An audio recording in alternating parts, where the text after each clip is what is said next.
Hi, and thanks for joining me, and welcome to page 1 of Dave's diary. Well, as you can see, it's finally arrived. I know some of you have been waiting a while for this, but if you're new to the channel and haven't seen some of the earlier videos, I'll do a bit of a background story to get you all up to speed. For those of you that follow me motorcycle rambles, don't worry, those will still be going ahead as usual. This is more of a separate series of videos, and I've created a playlist for Dave for future diary entries. We'll take him for a little run while we do an introduction.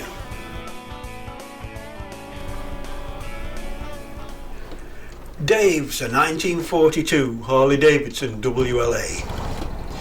Now, I know that the name Harley Davidson can be a bit divisive in motorcycle circles. You either love them or hate them. So, if you fall into the latter category, you better stop watching now. Having said that, this is all about rebuilding a motorcycle, so if you like mechanical stuff, you may still find it interesting. Okay, the story so far. Dave first came into my life about 5-6 years ago when I bought him. He looked much the same as he does now, and I rode and enjoyed him alongside my other Harley WLA, Libby. This is Libby, and this is what WLAs looked like when they first went into service. They were built for the United States Army, and around 70,000 came out of Milwaukee during the Second World War, plus enough spare parts to build about another 30,000. They were produced after the war as well, and right up until 1952. At some point in Dave's recent history, practically all the military parts were removed, and he was rebuilt into the civilianised incarnation you see here. And very smart he looks too, and I'm sure a lot of people prefer him like this. Last year I sold him to a good friend, who we'll call Rob, mainly because that's his name, so we'll go with that. Hey up mate, I know you're probably watching this. Rob really wanted a military WLA, but in that form prices have shot up in recent years and they tend to be pretty expensive now, so a plan was hatched for him to buy this one and we'd put it back into original form. Luckily, Dave came with a couple of boxes of parts that had been removed in his previous rebuild, and these were some of the military bits, so we were already off to a good start. So the plan is to do a complete nut and bolt strip down, repaint and rebuild. We already have some of his original parts, but the missing bits will be sourced from the dealers, mainly over the channel in Europe, that deal with these old flatheads. Some original replacement parts are available, but tend to be extremely expensive and time consuming to track down. So in order to keep the costs and time to a minimum, there will be quite a few reproduction parts going into the build. Some parts I'll also be fabricating or modifying, and I make no apologies for this.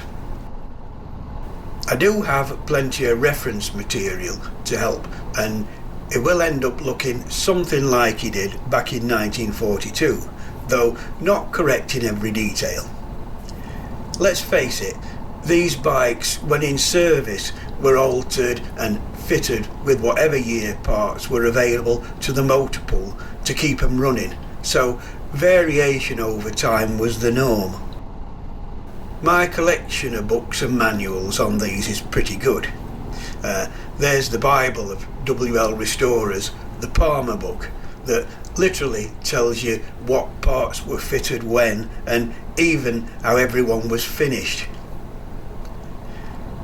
Plus, in our little group of friends, we've 3 other WLAs in military trim, so plenty of bits to physically measure and check.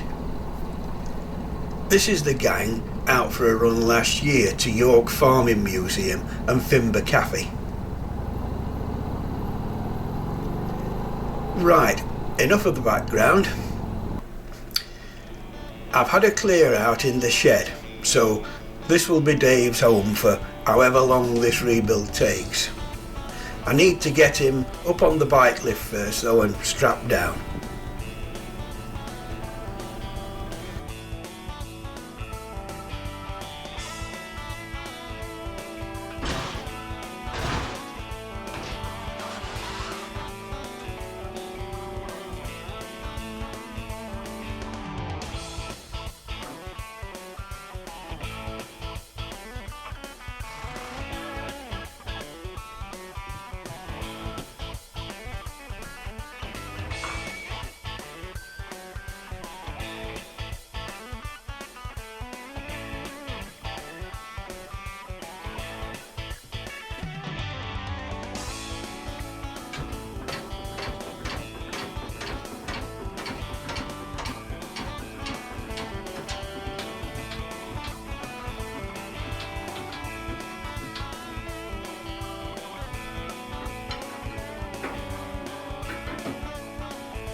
I'll put the rear stand down for stability.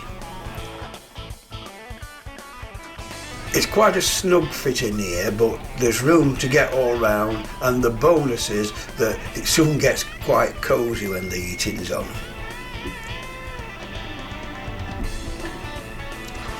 There, we're all set and ready for the big strip down now. Well, this was just intended as an introduction to the project, so now he's settled on the operating table, I'll wrap this up here. I hope you'll follow this occasional series over the coming months and stick with us as Dave transitions from civilian to military. Thanks for watching and hope to catch you on the next one. Please leave a like if in fact you did, and a comment. I always try and answer them. And don't forget to subscribe if you want to see more of either my ramblings or Dave's diary, and hit the notification button. Hope to catch you on the next one, so cheers for now.